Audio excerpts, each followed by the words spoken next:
दोस्तों आज की इस वीडियो में आपको बीए फर्स्ट ईयर के फर्स्ट सेमेस्टर में आपका जो सब्जेक्ट है संस्कृत, उसके अंदर एग्जाम में कौन कौन से क्वेश्चन आने वाले हैं, इस वीडियो के अंदर मैं आपको एग्जाम में आने वाले क्वेश्चन के बारे में बताऊंगा। सो आप इस वीडियो को ध्यान से देखिएगा ताकि एग्जाम में आने वाले क्वेश्चन के बारे में आपको पता चल सके। और जो भी स्टूडेंट बीए फर्स्ट ईयर के अंदर है, जिनका फर्स्ट सेमेस्टर के एग्जाम शुरू हो चुका है या फिर फर्स्ट सेमेस्टर के एग्जाम होने वाला है, वो लोग कमेंट करके जरूर बताएं कि नेक्स्ट क्वेश्चन पेपर उनको किस सब्जेक्ट के ऊपर चाहिए, ताकि आपके कमेंट के अनुसार मैं आपको क्वेश्चन पेपर दे सकूँ। तो बिना किसी देरी के हम लोग शुरू करते हैं और संस्कृत के अंदर एग्जाम में जो भी क्वेश्चन आने वाले हैं उन आने वाले क्वेश्चन के बारे में जानते हैं। तो यहाँ पे सबसे पहले हम लोग लघु उत्तरीय प्रश्नों के बारे में जानेंगे। तो लघु उत्तरीय प्रश्नों में पहले प्रश्न की बात की जाए तो यहाँ पे आपका पहला प्रश्न दिया हुआ है, चरक संहिता पर संक्षिप्त टिप्पणी लिखिए। पहला प्रश्न कह रहा है जो चरक संहिता है, यहाँ पे आपको चरक संहिता पर संक्षिप्त टिप्पणी लिखना है। अब अगली क्वेश्चन की बात की जाए तो यहाँ पे आपका दूसरा क्वेश्चन दिया हुआ है, ज्योतिष के क्षेत्र में आर्यभट्ट के योगदान पर संक्षिप्त प्रकाश डालिए। दूसरा क्वेश्चन कह रहा है जो आर्यभट्ट है, यहाँ पे आपको ज्योतिष के क्षेत्र में आर्यभट्ट के योगदान पर संक्षिप्त प्रकाश डालना है। अब अगली क्वेश्चन की बात की जाए तो यहाँ पे आपका तीसरा क्वेश्चन दिया हुआ है, रघुवंशम मनोरम चित्रों की चित्रशाला है, समझाइए। तीसरा क्वेश्चन कह रहा है जो रघुवंशम है, कह रहा है कि रघुवंशम मनोरम चित्रों की चित्रशाला है, यहाँ पे आपको इसको समझाना है। अब अगली क्वेश्चन की बात की जाए तो यहाँ पे आपका चौथा क्वेश्चन दिया हुआ है, कालिदास की शैली की 3 विशेषताएं लिखिए। चौथा क्वेश्चन कह रहा है जो कालिदास है, यहाँ पे आपको कालिदास की शैली की 3 विशेषताएं लिखना है। अब अगली क्वेश्चन की बात की जाए तो यहाँ पे आपका पांचवा क्वेश्चन दिया हुआ है, किराता अर्जुनियम का सार संक्षिप्त में प्रस्तुत कीजिए। पांचवा क्वेश्चन कह रहा है जो किराता अर्जुनियम है, यहाँ पे आपको किराता अर्जुनियम का सार संक्षेप में प्रस्तुत करना है। अब अगले क्वेश्चन की बात की जाए तो यहाँ पे आपका छठा क्वेश्चन दिया हुआ है, वनेचर की युक्तियों पर प्रकाश डालिए। छठा क्वेश्चन कह रहा है जो वनेचर है, यहाँ पे आपको वनेचर की युक्तियों पर प्रकाश डालना है। अब अगले क्वेश्चन की बात की जाए तो यहाँ पे आपका सातवां क्वेश्चन दिया हुआ है, भारवी के भाषा सौष्ठव पर टिप्पणी लिखिए। सातवां क्वेश्चन कह रहा है जो भारवी है, यहाँ पे आपको भारवी के भाषा सौष्ठव पर टिप्पणी लिखना है। अब अगले क्वेश्चन की बात की जाए तो यहाँ पे आपका आठवां क्वेश्चन दिया हुआ है, कुमार संभव के आधार पर हिमालय का वर्णन कीजिए। आठवां क्वेश्चन कह रहा है जो कुमार संभव है, यहाँ पे आपको कुमार संभव के आधार पर हिमालय का वर्णन करना है। अब अगली क्वेश्चन की बात की जाए तो यहाँ पे आपका 9वां क्वेश्चन दिया हुआ है, नीति शतक के अनुसार दुर्जनों की निंदा पे प्रकाश डालिए। 9वां क्वेश्चन कह रहा है जो नीति शतक है, यहाँ पे आपको नीति शतक के अनुसार दुर्जनों की निंदा के बारे में बताना है और दुर्जनों की निंदा पे प्रकाश डालना है। अब अगली क्वेश्चन की बात की जाए तो यहाँ पे आपका 10वां क्वेश्चन दिया हुआ है, राजनीति के अनुरूपता का नीति सत्यम के आधार पर वर्णन कीजिए। 10वां क्वेश्चन कह रहा है जो राजनीति है, यहाँ पे आपको राजनीति के अनुरूपता का नीति सत्यम के आधार पर वर्णन करना है। अब अगली क्वेश्चन की बात की जाए तो यहाँ पे आपके 11वां क्वेश्चन दिया हुआ है, नीति शतक किस काव्य विधा में आता है। 11वां क्वेश्चन कह रहा है जो नीति शतक है, यहाँ पे आपको बताना है कि नीति शतक किस काव्य विधा में आता है।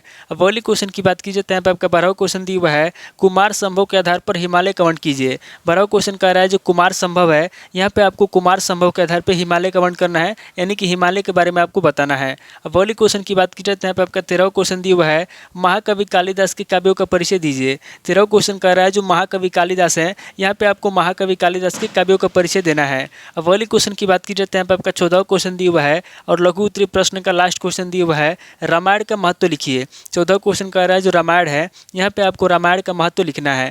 तो टोटल आपके 14 क्वेश्चन हो गए जो आपसे लघु उत्तरीय प्रश्न में पूछे जाएंगे। अब आगे हम लोग दीर्घ उत्तरीय प्रश्नों के बारे में जानेंगे। यहाँ पे दीर्घ उत्तरीय प्रश्नों में पहले प्रश्न की बात की जाए तो यहाँ पे आपका पहला प्रश्न दिया हुआ है, तो शास्त्र के उद्भव विकास का संक्षेप में वर्णन कीजिए। पहला क्वेश्चन कह रहा है जो गणित शास्त्र है, यहाँ पे आपको गणित शास्त्र के उद्भव के बारे में बताना है और उसके विकास का संक्षेप में वर्णन करना है। अब अगले क्वेश्चन की बात की जाए तो यहाँ पे आपका दूसरा क्वेश्चन दिया हुआ है, आयुर्वेद से आप क्या समझते हैं, आयुर्वेद के उद्भव विकास पर प्रकाश डालिए। दूसरा क्वेश्चन कह रहा है कि आयुर्वेद से आप क्या समझते हैं, यहाँ पे आपको सबसे पहले आयुर्वेद के बारे में बताना है, उसके बाद आगे आपको आयुर्वेद के उद्भव के बारे में बताना है और उसके विकास पर प्रकाश डालना है। अब अगले क्वेश्चन की बात की जाए तो यहाँ पे आपका तीसरा क्वेश्चन दिया हुआ है, कालिदास का जीवन परिचय देते हुए उनकी कृतियों का उल्लेख कीजिए। तीसरा क्वेश्चन कह रहा है जो कालिदास है, यहाँ पे आपको सबसे पहले कालिदास का जीवन परिचय देना है और कालिदास का जीवन परिचय देते हुए उनकी कृतियों का उल्लेख करना है।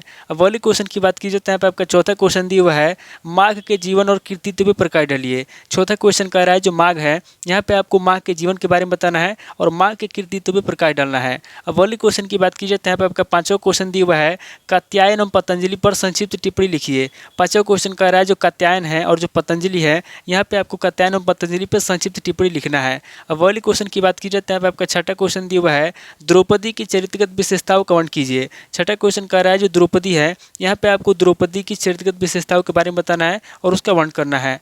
अब अगले क्वेश्चन की बात की जाए तो यहाँ पे आपका सातवां क्वेश्चन दिया हुआ है, महाकवि भारवी का काल निर्धारण करके व्यक्तित्व का विवेचन कीजिए। सातवां क्वेश्चन कह रहा है जो महाकवि भारवी है, यहाँ पे आपको महाकवि भारवी का काल निर्धारण करना है और काल निर्धारण करके व्यक्तित्व का विवेचन करना है।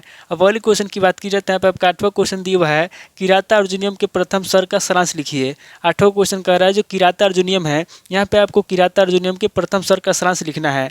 अब वाले क्वेश्चन की बात की जाए तो यहाँ पे आपका 9वां क्वेश्चन दिया हुआ है कालिदास के प्रकृति चित्रण की विवेचना कीजिए। 9वां क्वेश्चन कह रहा है जो कालिदास है यहाँ पे आपको कालिदास के प्रकृति चित्रण के बारे में बताना है और उसकी विवेचना करना है। अब वाले क्वेश्चन की बात की जाए तो यहाँ पे आपका 10वां क्वेश्चन दिया हुआ है कुमार संभव के काव्य सौंदर्य की सविस्तार विवेचना कीजिए।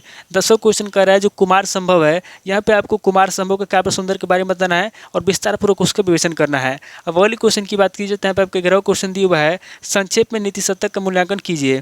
11वां क्वेश्चन कह रहा है जो नीति शतक है यहाँ पे आपको संक्षेप में नीति शतक का मूल्यांकन करना है। अब वाले क्वेश्चन की बात की जाए तो यहाँ पे आपका 12वां क्वेश्चन दिया हुआ है नीति शतक के आधार पर विद्या के महत्व की विवेचना कीजिए। 12वां क्वेश्चन कह रहा है जो नीति शतक है यहाँ पे आपको नीति शतक के आधार पर विद्या के महत्व के बारे में बताना है और उसकी विवेचना करना है। अब वाले क्वेश्चन की बात की जाए तो यहाँ पे आपका 13वां क्वेश्चन दिया हुआ है नीति शतक के आधार पर सत्संगति के महत्व को बताइए। 13वां क्वेश्चन कह रहा है जो नीति शतक है यहाँ पे आपको नीति शतक के आधार पर सत्संगति के महत्व के बारे में बताना है।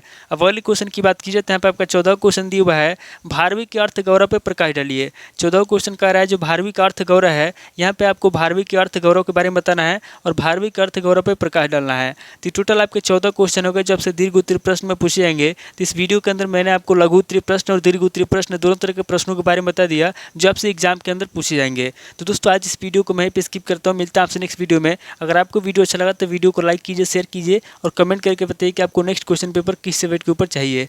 थैंक यू दोस्तों।